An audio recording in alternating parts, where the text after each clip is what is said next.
저희가 광복 70주년 별로 이렇게 그런 것들을 따지지 않는 스타일이라 제가 이렇게 모르고 있었는데요. 광복 70주년이라는 것을 중국을 통해서도 다시 한번 확인해 보게 됩니다. 그래서 중국에서는 뭐 군사 굴기요, 뭐 이런 표현으로 하면서 70주년을 의미하는 것으로 뭐 비행기를 뭐 20대인지를 헬리콥터 20대를 가지고 70주년이라고 썼대나 뭐 그러기도 하고, 또 70분 동안 군사 퍼레이드를 통해서 자기들이 승전한 것을 이제 기념하는 그런 행사도 했던 것을 보게 됩니다. 예, 어쨌든 뭐 이렇게 그쪽은 그걸 가지고 자랑하지만 저희들은 무엇을 가지고 자랑해야 될 것인가, 이런 생각도 또 해보게 되기도 합니다. 그런데 가만히 보면 우리 이 광복 70주년을 통해서 우리가 너무 참 감사한 게 많았던 것 같아요. 그 중에 하나가 뭐냐면, 여러분들께서도 뉴스를 좀 보셨는지 모르겠지만 70주년을 맞이하면서 교회에 대한 새로운 조명들을 많이 하는 프로그램들이 있었습니다. 그래서 뉴스에도 그런 것들이 많았죠.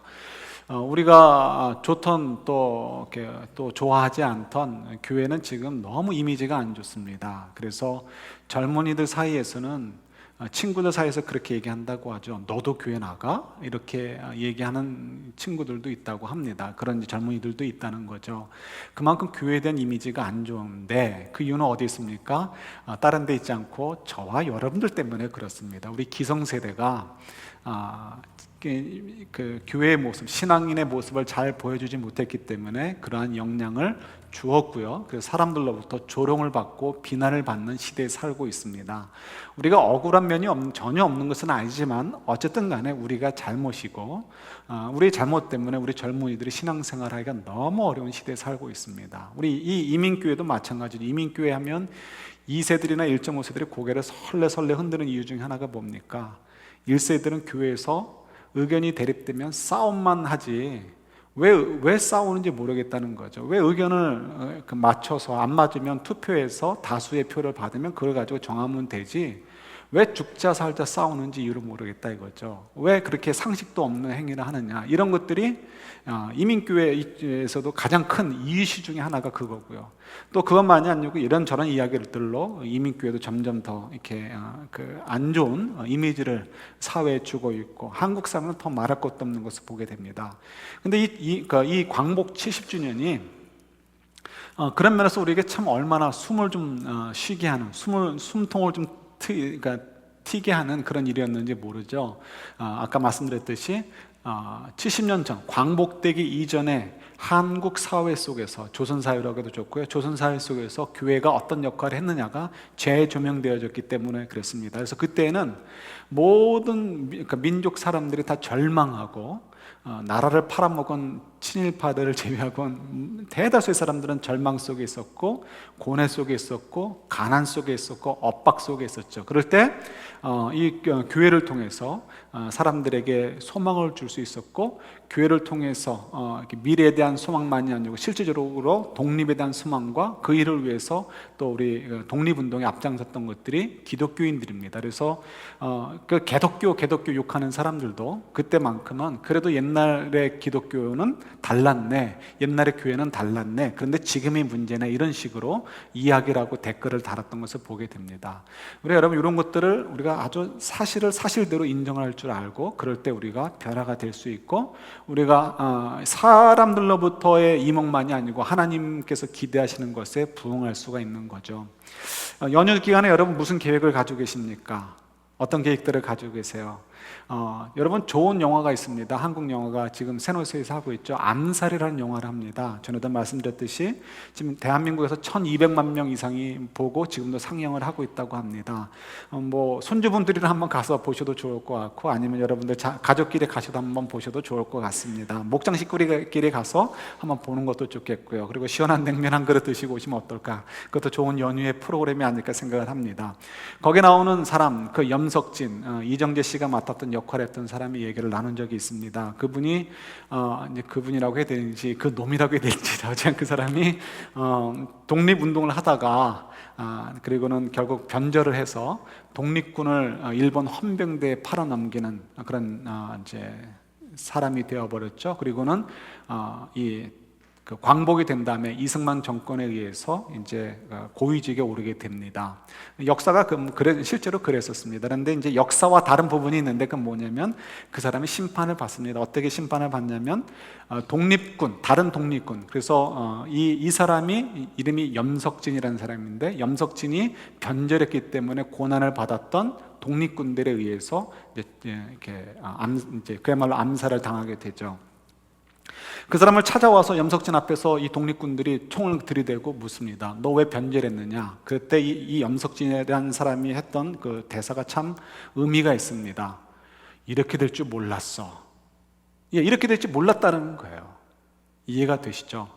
일본이 패망할 줄 몰랐다는 거예요. 조선이 다시 독립을 다시 찾게 될지 몰랐다는 거죠. 일본이 패망할 줄 알았으면, 조선이 다시 독립을 찾을 줄 알았다면 내가 변절했겠냐는 것입니다. 그러나 그것은 핑계가 되지 않죠. 그래서 결국은 그가 독립군들의 총에 맞아서 죽임을 당하고 맙니다. 이런 참 안타까운 이야기들이 우리 주변에 얼마나 많이 있습니까? 우리들도 사실은 줄을 잘 서고 있는지 한번 돌아보셔야 됩니다. 이 사람은 분명히 줄을 잘못 쓴 거죠. 오늘 사사기서를 저희들이 또 계속해서 묵상을 합니다. 이 사사기서도 계속해서 이런 저희들에게 참 좋은 메시지를 많이 주고 있는데 오늘은 이 줄과 관련이 있는 것 같습니다. 어떻게 보면 눈치라고 표현해도 좋겠고요. 이 사사기에서 지금 우리가 기드온의 이야기를 묵상하고 있는데요. 기드온이 미디안과 싸움을 해서 첫 전투에서 크게 이겼습니다. 그래서 10만 명 이상의 사람들이 몰살을 하게 되고요. 그리고는 패잔병이 돼서 도망을 가게 됩니다. 근데 그 패잔병들을 쫓아가는 사람들은 누구예요? 기드온과 300명의 용사들이었습니다. 말이 용사지 300명의 농부나 목동 이런 사람들인 거죠. 300명이 쫓아가는데 그들 도망가는 사람 10,000명이 넘는 사람들입니다. 그런데 그들을 쫓아가다 보니까 준비된 게 없잖아요. 그러니까 잠도 제대로 못 잤죠. 준비된 게 없으니까 먹을 것도 없었죠. 그러니까 배고프고 피곤합니다. 당연히 주변에 있는 동족들에게 먹을 것을 달라 그러고 도움을 청하는 것은 너무나 당연한 이야기죠. 그래서 숫곳이라는 곳, 요단강을 건너서 쫓아가는데 요단강을 건너자마자 있는 도시 가운데 나가 숫곳이라는 곳입니다. 숫곳에 가서 사람들에게 얘기합니다. 여러분, 우리가 우리 민족의 원수들을 쫓고 있는데 우리가 좀 먹을 것이 필요합니다. 좀 떡을 좀 주십시오. 그때 먹는 이제 주식이겠죠. 떡을 좀 주십시오라고 부탁을 합니다. 그랬더니 숫곳 사람들이 오늘 아까 읽었듯이 뭐라고 얘기하죠? 여러분들 수고하십니다. 우리가 정말 떡만이 아니고 양도 잡아 고기를 구워드리겠습니다. 이렇게 대답했으면 얼마나 좋겠습니까? 그런데 그들이 그렇게 얘기하지 않죠. 아니요, 우리는 당신들에게 떡을 줄 수 없습니다라고 매몰차게 내쫓습니다. 이유가 뭘까요? 그들이 줄을 미디안 쪽에 쓴 거예요. 왜 미디안 쪽에 줄을 섰을까요? 염석진이 변절한 것처럼 지금은 미디안이 한 번 전투에 져서 쫓기고 있지만 곧 다시 회복해서 돌아오게 되면 기드온과 300명의 용사는 다 죽임을 당할 것이고, 그리고 다시 미디안이 우리를 이렇게 괴롭히고 힘들게 할 것이다라고 생각을 한 거죠. 그러니까 지금 만약에 미디안이 힘들다고 해서 미디안에게 대항하는 우리 동족을 도와주게 되면 미디안이 돌아왔을 때 우리를 얼마나 보복하겠는가 겁이 나는 거죠. 보복은 벌금이나 내는 정도가 아니고 죽임을 당하는 거고, 아내들을 빼앗기는 거고, 자녀들은 노예로 팔려가는 그런 신세가 되는 거죠. 그러니까 도와주지 못하게 됩니다. 그들은 지금 어디에 줄을 쓴 거예요? 미디안이라는 나라에 줄을 쓴 것입니다. 그러나 지금 기드온과 300명은 어디에 지금 줄을 서라고 이 숫곳 사람들에게 초청하고 있는 거죠? 하나님께 줄을 서라고 초청하고 있는 것입니다. 하나님께서 지금 구원의 전쟁, 이스라엘을 구원하기 위해서 전쟁을 일으키셨는데 그 구원의 전쟁에 동참해서 너희들도 승리의 기쁨을 누려라라고 초청하고 있는 거죠. 그러나 불행하게도 이 숫곳 사람들, 또 나중에 분노할 사람들도 마찬가지지만 전부 다 하나님에게 줄을 서지 않고 미디안 사람들에게 줄을 서게 됩니다. 결국 그렇게 돼서 어떻게 되죠? 하나님께서 분명히 그들에게 은혜의 기회를 주셨지만 그들이 그 은혜를 발로 차버리는 바람에 결국 하나님의 저주를 받게 되죠. 그래서 기드온의 보복을 다 받게 되는 것을 저희들이 성경을 통해서 보게 되어집니다. 왜요? 줄을 잘못 쓴 거죠. 근데 왜 줄을 잘못 씁니까? 일단 당장 눈에 보이는 것이 더 중요해 보이기 때문에 그렇습니다. 하나님보다는 당장 우리가 경험하고 있었고 늘 부딪혀왔던 미디안이 더 커 보였고, 미디안의 칼과 미디안의 군사가 더 힘이 있어 보였고, 하나님은 그저 다른 분야에서 우리가 의지할 뿐이지 이건 아니다라고 생각을 했던 거죠. 그래서 결국 그들이 하나님께서 주시는 심판 아래 놓였던 것을 보게 됩니다. 이것이 정말 사사기서를 통해서 당시에 살던 이스라엘 백성들에게 주시고자 하셨던 하나님의 굉장히 위대한 메시지이고 저희들에게도 전달을 되어지는 중요한 메시지입니다. 저희들도 왜 우리가 하나님 말씀에 순종하고 하나님 뜻대로 살지 못합니까? 이유는 다른 데 있지 않습니다. 우리도 줄을 미디 안에 쓰듯이 다른 것에 줄을 쓰려고 하고 하나님께 줄을 쓰려고 하지 않기 때문에 그렇습니다. 그러나 우리가 줄을 잘 쓰는 것이 필요합니다. 나중에 주님 앞에 가서 염석진이 얘기했던 것처럼 이렇게 될 줄 몰랐어. 주님, 나 이렇게 될 줄 몰랐습니다.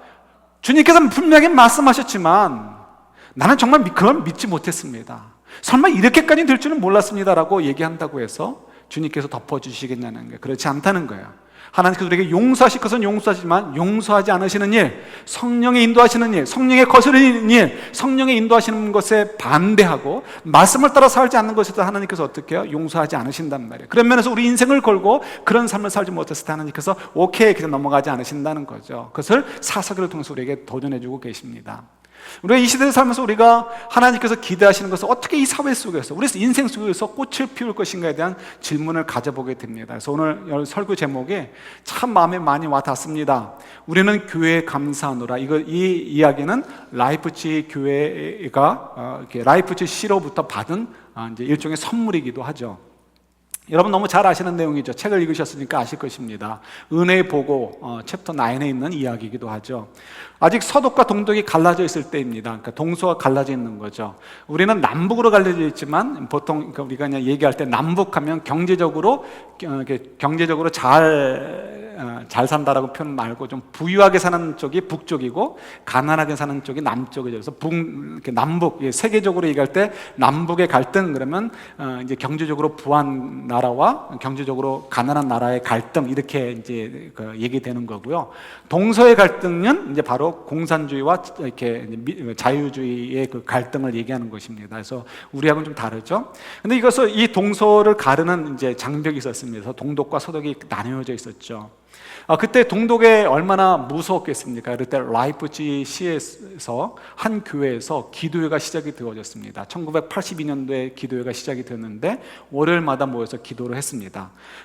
무엇을 가지고 기도했냐면 이 동독과 서독이 서로가 한 민족임에도 불구하고 서로 군비 경쟁을 하고 서로 갈등하고 화해하려고 하지 않는데 좀 제발 더 이상 이 싸우려고만 하지 말고 좀 이렇게 하나님의 은혜로 좀 서로 화해할 수 있는 평화의 시대가 올 수 있게 해주십시오라고 하는 그 기도 제목을 가지고 기도를 시작을 했습니다. 목사님 한 분과 7분의 성도분들이 시작한 기도가 조금씩 커지게 되어지고요. 이제는 수백 명이 넘는 사람들이 모여들기 시작을 했습니다. 그러니까 당연히 동독 정부는 이 교회를 견제하기 시작을 하고요. 비밀 경찰이라든가 경찰을 동원해서 이제 압박을 주고 탄압을 하면서 모이지 못하도록 하려고 막 방해를 합니다.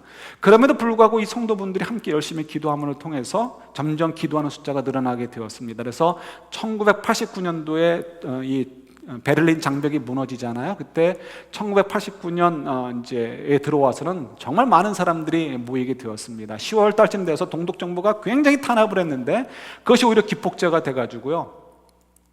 7만 명이 라이프치 시에서 모였고, 그 다음에 이제 그 뒤에는 이렇게 15만 명이 라이프치 시에서 모이고 50만 명이 베를린에서 모였다는 것입니다. 그래서 그분들이 한 교회에 들어갈 수가 없으니까 주변에 있는 교회들도 다 문을 열고, 그래도 다 들어갈 수 없으니까 그냥 노상에서 모이게 되고요. 기도회를 끝난 다음에는 이제 평화를 위한 기도회를 끝난 다음에는 다 촛불을 들고서 평화 시위를 나서게 되었습니다. 너무 많은 사람들이 그렇게 되어지고 그 기도 속에서 이제 하나님께서 역사하시는 거죠. 역사하시니까 동독 정부가 그들을 이렇게 탄압하는 것을 포기하고 결국은 마지막에 가서는 이제 뭐 15만 명, 50만 명씩 이렇게 동원되어지니까 동독 정부가 해산이 되어져 버리고, 그리고 그날 밤에 동독과 서독을 나누던 장벽이 무너지게 되어집니다. 그러니까 하나님께서 한 교회를 그렇게 사용하신 거죠. 그런 말미암아 나중에 라이프치 시에 이렇게 플랜카드가 붙은 거죠. 뭐라고 붙었냐면 이제 시민들이 붙인 거죠. 우리는 교회에 감사하노라라는 이렇게 감사의 메시지가 붙었다고 합니다. 얼마나 감동이 됩니까? 적어도 교회가 존재한다면, 성도들이 존재한다면, 그죠? 우리가 그래도 예, 우리는 교회에 감사하노라. 직장터면 나는 그리스도인 누구누구에 감사하노라. 꼭 플랜카드를 써놓지 않더라도 그렇게 감사한 마음을 좀 주고 받을 수 있는 그런 저희들이 되어야 되지 않을까, 그런 생각 우리가 가져보는 거죠. 참 감동이 되어지고 가슴이 막 뜁니다. 우리가 이렇게 살아야 되는다는 생각을 갖는 거죠. 폴 스티븐스라는 분이 쓴 글에 이런 글이 있습니다. 사역훈련할 때 나오는 책에 나오는 글인데요, 소금에 대한 비유입니다. 소금은 나트륨과 염소라는 두 메이저 요소로 이렇게 완성이 되어진다고 합니다. 그런데 이 나트륨과 염소가 따로따로 떨어지면은, 나트륨이든 염소든 양이 좀 충분하면 우리에게 생명까지도 이렇게 위협할 만큼 아주 맹독이 될 수 있다고 합니다. 그러나 이 나트륨과 염소가 이렇게 적절하게 연합이 돼서 소금을 이루게 되면 우리에게 좋은 맛과 건강에 필요한 이제 요소들을 우리에게 준다는 거죠. 교회가 마찬가지라는 것입니다.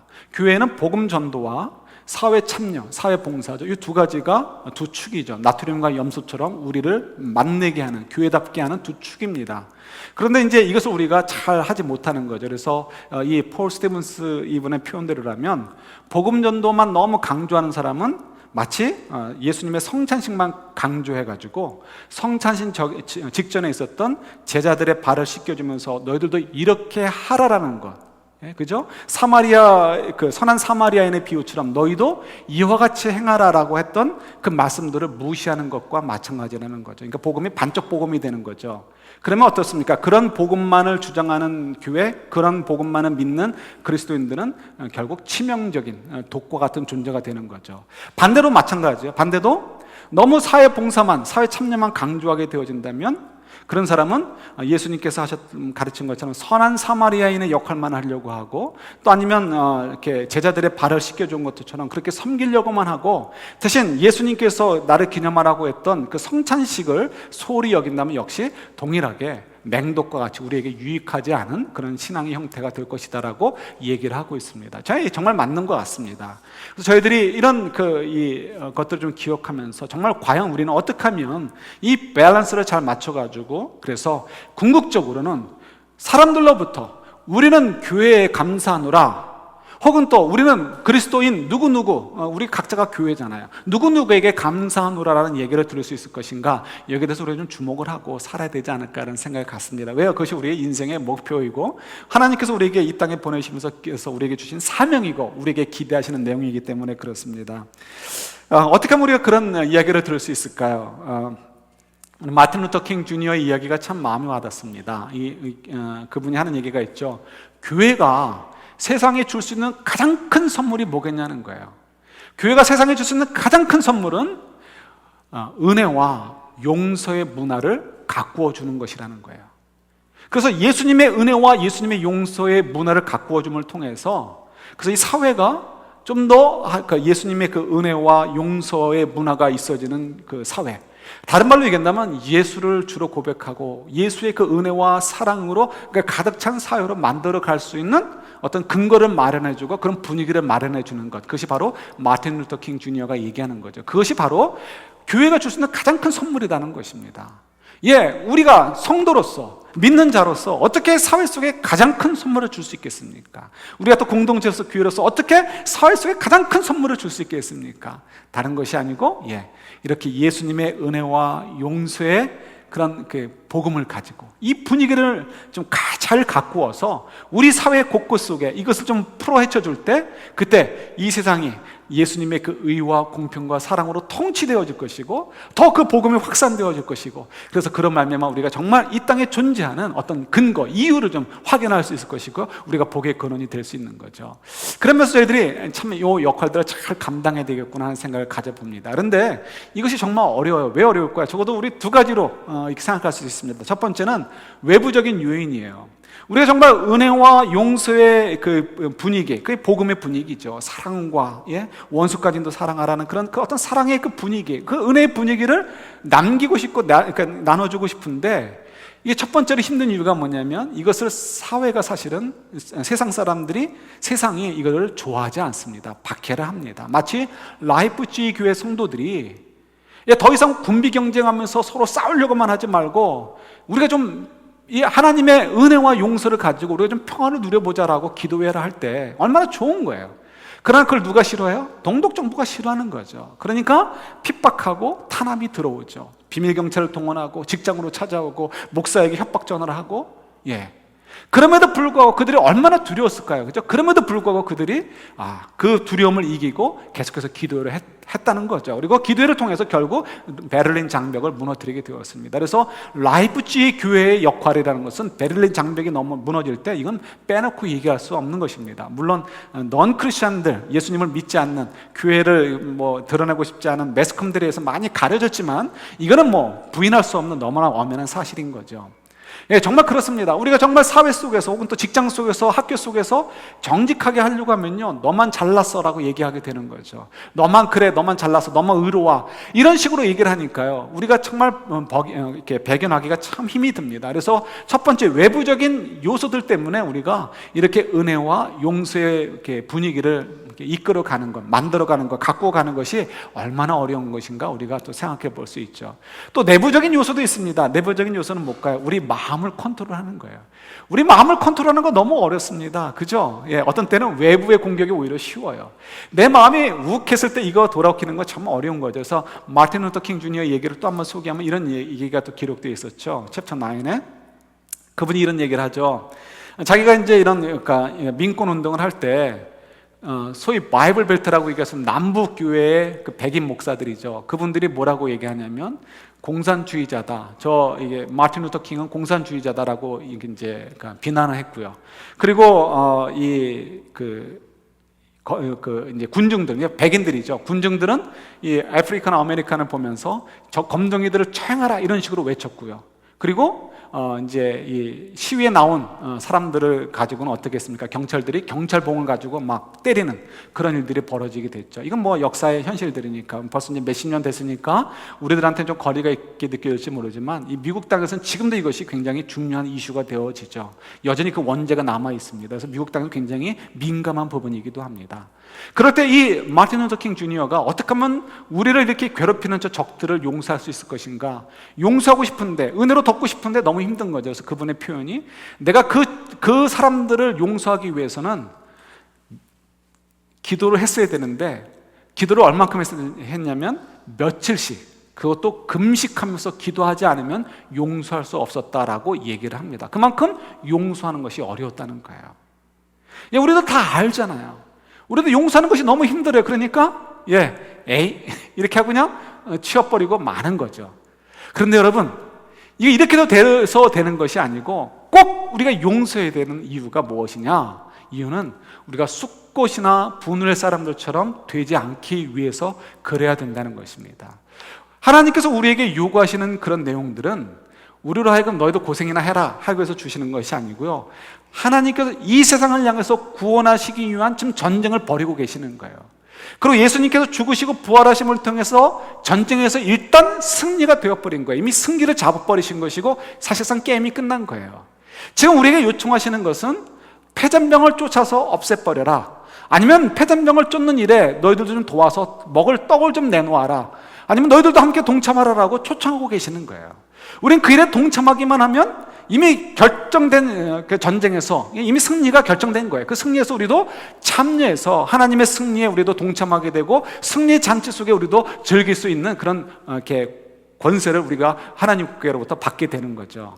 근데 문제는 우리는 자꾸만 이 외부적이든 내부적이든 이런 이렇게 무거운 짐 때문에 우리가 그를 포기해 버리려고 하는 그런 숫꽃 사람들과 같은 어리석은 행위들을 우리가 계속해서 반복하고 있지 않는가, 우리가 돌아보았으면 좋겠어요. 이건 굉장히 중요한 문제죠.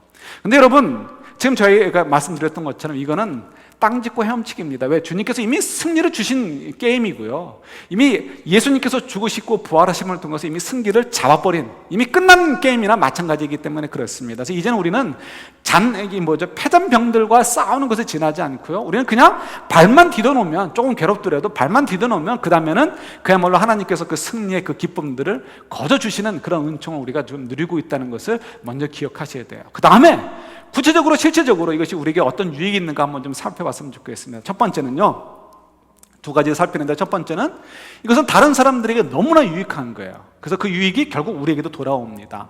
왜 다른 사람들의 유익일까요? 예수님께서 우리에게 은혜와 용서의 분위기를 갖고 오라라고 얘기를 하셨는데, 그걸 다른 말로 표현한다면 이렇게 얘기할 수 있습니다. 쉬운 얘기로 어떻게 하면 은혜를 베풀고 어떻게 하면 용서를 베풀 수 있을까요? 그래서 주님께서 말씀하신 내용들을 좀 뽑으면 이런 것들이 될 수 있죠. 원수까지도 용서해 줘라.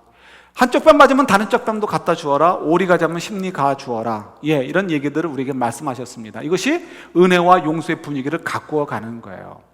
그런데 여러분, 이것이 왜 우리에게 하나님께서 요구하시는 내용일까요? 이유는 우리가 그것을 통해서 사람들로 하여금 고민을 하도록 만드는 거예요.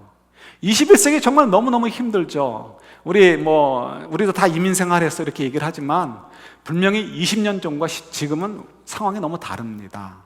정말 20년 전과 지금은 너무 다릅니다. 예를 들어서 같은 직장 생활을 해도요, 지금은 한 사람에게 요구되어지는 것이 너무 달라져 버렸습니다. 옛날에는 9 to 5 이런 얘기가 통했던 시대지만 요즘은 정말 아주 단순한 일을 하지 않는 한은 9 to 5라는 얘기가 통하지 않는 시대입니다. 집에 와서도 컴퓨터를 보고 있어야 되는 시대가 되었고요.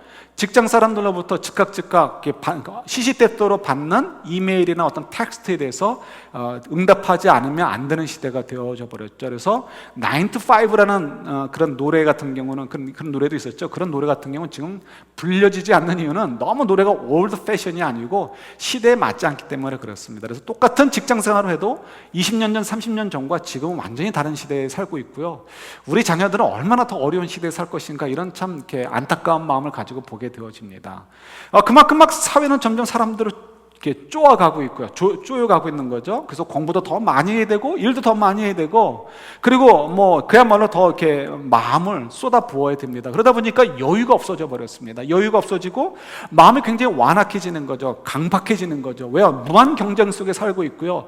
남을 좀 돌봐주다가 나도 도태될 것에 대한 겁이 나기 때문에 그렇습니다. 그래서 지금은 끊임없이 경쟁하는 시대 속에서 누구를 품어줄 수 있는 여유가 없는 시대에 저희들이 살고 있죠. 이럴 때 저희들이 오리 가자 할 때 심리 가져라는 주님의 음성, 우리가 먼저 그것을 이렇게 응답한다면 남에게 유익이 된다라고 말씀을 드렸어요. 왜요? 우리가 그런 것을 통해서 우리가 손해를 봐요. 우리도 힘들지만 우리가 손해를 봐요. 그래서 손해를 보는 걸 통해서 다른 사람들이, 쫓기는 사람들이 조금 숨 쉴 수 있는 공간을 만들어 주는 거예요. 우리가 다른 사람의 숨 쉴 공간을 만들어주기 위해서 우리가 왜 손해를 봐야 됩니까? 우리가 이건 또 그러면 ABC부터 다시 얘기를 해야 되죠. 간단하게만 얘기한다면, 우리는 이미 하나님으로부터 무한한 은혜를 받은 사람이에요. 그리고 이 땅의 삶이 다가 아니에요. 천국이 우리를 향해서 기다리고 있고, 그날 천국에서 누리게 될 그 영광을 위해서 주님께서 이 땅에서 섬기라라고 요구하고 계시는 거예요. 그러니까 더 얘기하지 않도록 할게요. 그래서 우리가 그 섬기게 되어진다면 그 사람들이 어떻게 생각하겠습니까? 그 숨 쉬는 공간 속에서 숨을 쉬어요. 숨을 쉬면서 왜 저 사람이 나를 위해서 이렇게 바보같이 손해를 봤을까? 왜 저 사람이 나를 위해서 저렇게 희생을 했을까라는 의문을 갖는 거죠. 전에도 얘기했듯이 저는 이 얘기가 참 굉장히 소중하게 느껴집니다. 여러분, 인터널 레지던트 얘기를 들으면 굉장히 무섭습니다. 굉장히 군기가 너무 세가지고요. 분명히 대학에서는 6년 동안 의대를 다닐 때 6년 동안 선배였던 오빠가 있어요. 근데 그 오빠라는 선배가 군대를 갔다 왔어요. 그러면 이제 레지던트는 이 후배였던 여자아이가 군대를 안 가니까 레지던트를 먼저 들어가 버렸어요. 레지던트 한 3년 차쯤 됐어요. 군대 갔다 온 선배 오빠는 1년 차예요. 그러면 누가 선배예요? 완전히 역전이 돼가지고요. 이 후배 여동생이 선배가 되어집니다. 그러면 선배가 되어버린 이 여자 동생이 새벽 2시, 3시에 이제 원래 선배였던 오빠한테 누구누구 선생 돈 딱 1,000원짜리 던져주면서 담배 한 갑 사와. 그러면 미국 사회에서는 이해가 안 되지만 한국 레지던트 사회 속에서는 당장 가가지고 새벽 2시고 3시고 나가서 담배를 사다 줘야 되는 것이 그런 군기예요. 그러니까 서열이 굉장히 아주 센 것이 그러니까 인터널 레지던트 그 관계입니다. 지금은 어떤지 모르지만 자주는 그랬어요. 그러니까 이제 굉장한 거죠. 그럴 때 보통 이 메이저 할러데이, 오늘 같은 롱 위켄드 다르면 누가 쉬어야 되는 거예요? 3년차, 4년차들이 쉬는 거예요. 그리고 누가 당직을 서야 되죠? 1년차나, 인턴은 말할 것도 없고 1년차나 2년차들이 당직을 서야 돼요. 그럴 때 이제 여학생 후배가, 이제 제가 아는 애죠. 애가 그때 자기 친구하고 그렇게 얘기를 했다는 거예요. 자기가 이제 3년 차가 되었을 때 친구하고 둘이 얘기했다는 거죠. 우리 이럴 때 추석이라든가 아니면 구정 이런 메이저 할러데이 때 우리가 당직 쓰자는 거예요. 그리고 우리 후배들 1년 차, 2년 차 애들 집에 보내주자는 거죠. 그래서 그렇게 했다는 거예요. 예, 여러분 이거는 굉장히 아주 어려운 일입니다. 그럼에도 불구하고 그들이 그렇게 했다는 거예요. 그런 일들을 할 때 그 1년 차, 2년 차들이 집으로 놀러 가면서 뭐라고 생각했을까요? 저 멍청이 3년 차, 4년 차들 지네들이 놀러 가지 왜 우리를 놀러 가게 했을까? 그렇게 생각했을까요? 그렇게 생각했다면 그건 인간도 아니죠. 그들도 분명히 생각할 거예요. 왜 저 사람들이 우리들을 보내줄까? 저 사람들이 그리스도인이기 때문에 그래 라는 얘기가 결국은 돌고 돌아 나오게 되는 거죠. 예, 이런 것들을 우리 보러 하라는 거예요. 그렇게 되면 그걸 통해서 안 믿는 사람들이 그런 혜택을, 우리가 손해보는 걸 통해서 혜택을 봄을 통해서 고민할 거 아니에요. 왜 저 사람이 우리한테 바보같이 양보를 했을까? 왜 저 사람이 우리가 먹어야 될 욕을 자기가 대신 먹어줬을까? 왜 우리가 손해봐야 될 거 자기가 대신 손해봐줬을까? 이런 생각을 갖다 보면 그래도 악한 사람들은 그냥 가겠지만 그 중에 한두 명이라도 우리에게 감동을 받아서 저 사람들이 왜 그랬을까 생각하다가 저 사람들은 그들이 믿는 예수님 때문에 그런데 라고 생각을 도달하게 된다면 어지간한 사람이라면 그래도 한 번은 교회에 와볼 거 아니겠냐는 거예요. 어지간한 사람들은 한 번, 두 번은 예수에 대해서 알고 싶은 생각을 갖고 예수를 알기 위해서 발걸음을 딛지 않겠냐는 것이죠. 주님께서 원하시는 것은 바로 이런 이야기예요. 정말 아주 악한 사람이 아닌 이상은 나도 저 사람처럼, 내가 예수를 믿든 안 믿든 저 사람처럼 나도 한번 좀 살아보자, 이런 도전을 받게 될 것이고, 그러다 보면 사회가 좀 더 살만한 사회가 될 것이고, 살만한 사회가 된다면 결국 나에게도 유익이 되고요, 그리고 또 직접적으로는 또 하나님께서 우리에게 상급을 주실 것이니까 얼마나 유익이 되겠습니까? 그러니까 먼저 우리가 은혜와 용서로 이 분위기를 가꾸어 가는 것은 일단 다른 사람들에게 유익이 되고 결국 그것도 우리에게 유익이 되는 거죠. 두 번째, 아주 직접적으로 유익이 되는 것입니다. 여러분, 오리 가자고 할 때 심리 가질 수 있겠습니까? 한쪽 병 맞아서 기분 나쁜데 다른 쪽 병도 갖다 대라, 여러분 할 수 있겠습니까? 원수까지도 용서해줘라, 이걸 우리가 어떻게 합니까? 할 수 없습니다. 근데 왜 주님께서 우리에게 이걸 요구하셨을까요? 우리가 어떻게 하면 할 수 있을까요? 한 가지 방법이 있어요. 그건 우리가 예수님을 알면, 하나님을 알면 할 수 있단 말이에요. 예수님을 알아서 예수님께서 말씀하신 대로 순종하면, 빌립보서 2장 6절부터 11절 나와 있는 것처럼 우리가 죽기까지 예수님처럼 순종하면, 예수님처럼 겸손하게 우리가 해를 받거나 우리가 죽음까지도 두려워하지 않고 하나님께서 원하시는 대로 우리가 순종하면, 예수님을 이렇게 하나님께서 살리시고 높이 올리셔서 모든 이름 위에 뛰어나게 하셨던 것처럼 우리도 그 영광 가운데 높이실 거야 라는 것을 신뢰할 수 있다면 그렇게 할 수 있는 거예요. 만약 우리가 예수님을 모르고 예수님을 신뢰할 수 없다면 절대로 그렇게 살 수 없습니다. 그래서 예수님을 모르는 분들에게 이걸 기대할 수가 없어요. 그러나 우리가 예수님을 안다면 당연히 우리가 그렇게 할 수 있는 거죠. 처음은 어려워도 점점 그런 삶을 살 수 있게 되는 거죠. 그래서 우리에게 이렇게 말씀하신 것은 우리가 그런 상황에 놓일 때마다 갈등하라는 거예요. 갈등함을 통해서 내가 하나님 정말 이렇게 해야 돼요 라고 할 때 하나님을 생각하다 보면 하나님을 신뢰하게 될 것이고 하나님을 찾게 될 것이고, 그렇게 되면 어떻게 우리도 불가능한 일이지만 오리 가자고 할 때 걱정하지 마, 내가 심리까지 가줄게 라고 얘기할 수 있고요, 원수까지도 용서해 줄 수 있는 용기와 도전을 우리가 할 수 있게 된다는 거예요. 그러니까 우리가 그 얘기는 우리에게 어떤 믿는 사람은 이 정도 윤리적인 수준은 돼야 된다는 것을 가르치려는 게 아니고요, 가장 중요한 것은 너희들 이런 일들을 통해서 하나님이 어떤 분인 줄 알고 하나님을 좀 정말 참으로 신뢰하고 경외하는 그런 신앙의 삶을 살아라는 것을 우리에게 가르쳐주고 있는 메시지가 바로 그런 내용들인 거예요. 그러니까 저희들이 그 말씀을 순종한다는 것은 결국 우리가 하나님을 더욱 깊이 알아갈 수 있으니까, 하나님을 더욱 신뢰할 수 있는 참 신앙의 삶을 할 수 있으니까 우리에게 유익이 되는 것이죠. 이것이 정말 우리의 삶에 주시는 하나님의 메시지인 것입니다. 우리 가정들 가운데 어느 가정이 여름에 이제 휴가를 다녀오셨습니다. 제가 나이를 정확히 기억을 못하겠는데 제 생각에 3살, 5살, 8살이 아닐까 싶어요. 3살, 5살, 10살 뭐 좌우지간 아이들을 데리고 플로리다로 이제 여행을 갔는데, 플로리다 가니까 거기에 해밍웨이 생가가 있다고 합니다. 우리도 몰랐는데 우리 같으면 해밍웨이 생가가 있으니까 가봐야지 이런 생각이 들죠. 근데 3살, 5살, 8살짜리를 데리고 해밍웨이 생가를 갔습니다. 아이들이 뭐라고 얘기할까요? 아이들은 플로리다 하면 뭘 생각해요? 디즈니랜드 생각하고 또 뭐가 있나요? 그런 거 생각하는데 해밍웨이 생가를 간다고 하니까 아이들이 이렇게 얘기합니다. 왜 모르는 사람의 집을 휴가 와가지고 가야 돼? 이렇게 묻는 거죠. 예? 제가 그 말을 처음에 이해를 못했습니다. 당연하지 뭐 누구는 해밍웨이를 알아서 가나 이런 생각을 했어요. 그런데 그게 아니고 우리는 그래도 억지로라도 노인과 바다라는 책이라도 좀 읽어봤잖아요. 그러니까 해밍웨이에 대해서 조금만 안단 말이에요. 그러니까 해밍웨이 생각하려면은 시간 있으면 한번 들려보지 이런 마음이라도 생기는 거죠.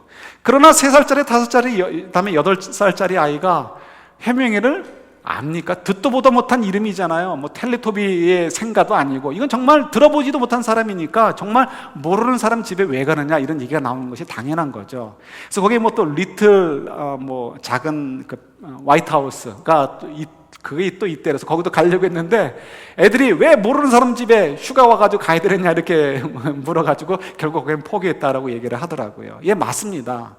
우리가 해밍웨이를 모른다면 아이들 말이 맞아요. 우리가 해밍웨이 생가를 왜 갑니까? 갈 이유가 없어요. 그러나 하다못해 노인과 바다라는 책을 보고 어떤 추억이 있다면 그러면 우리가 하루를 내서라도 해밍웨이 생가를 갈 가치가 있는 거죠. 저도 마찬가지입니다. 왜 우리가 예수님께서 하시라고 하신 말씀, 우리에게 주신 말씀대로 살아야 됩니까?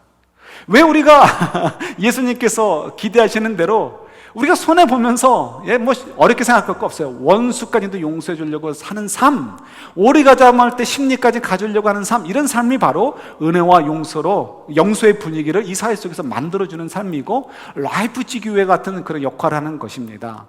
왜 그런 삶을 우리에게 요구하실까? 이유는 한 가지예요. 한마디로 얘기해서 우리가 해밍웨이를 알기 때문에 해밍웨이 집을 생가를 방문하는 것처럼 우리가 하나님을 알기 때문에 하나님께서 우리에게 기대하시는 것, 그것이 피곤하고 힘들고 때로는 보링한 것처럼 느껴져도 굳이 찾아가는 것처럼 굳이 그 일을 가는 이유는 바로 하나님을 알기 때문이고 하나님에 대한 관심이 있기 때문이라는 것을 저희들이 알아야 되는 거죠. 여러분, 이 사회가 정말 참 힘들어지고 있죠. 너무 힘들어지고 있습니다. 정말 이 사회가 점점 힘들어지고 있어요. 그야말로 빅브라더가 이 컨트롤하는 시대, 점점 그런 사회가 되어져 가고 있죠. 모든 데이터를 정부라든가 대기업이라든가 이런 쪽에서 갖고서 우리를 컨트롤합니다. 그래서 여러분 모르시지만 이렇게 인터넷을 전혀 안 하시는 분들도 마찬가지예요. 우리가 그냥 사는 것 같지만 우리가 뭘 원하는지를 대기업이나 정부는 알아가지고요, 그걸 이용을 합니다. 그래서 우리도 모르게 어떤 물건을 사는 거는 다 그런 시스템 속에 우리가 살고 있기 때문에 그러는 거죠. 앞으로 이건 점점 더 심해져가지고요, 어떻게 보면 점점 정말 사회가 원하는, 그러니까 어떤 정부라든가 대기업이 원하는 사람들로 그렇게 교육받아서 살게 될 것이고요, 우리는 그런 빅브라더 속에서 정말 살 수밖에 없는 그런 꼭두가시 같은 인생이 될 수도 있는 것이 앞으로 미래의 세계입니다. 굉장히 무섭습니다. 그래서 우리가 더욱 복음으로 우리가 잘 훈련되어져서 무장하고 있어야 되고요, 이 복음으로 이 사회 속에 정말 생명의 진실된 생명이 흐를 수 있도록 우리가 계속해서 생명의 젖줄의 역할을 우리가 감당해야 되는 거죠. 그럴 때 사람들로 하여금 우리는 교회에 감사하노라라는 이야기를 듣게 될 것입니다.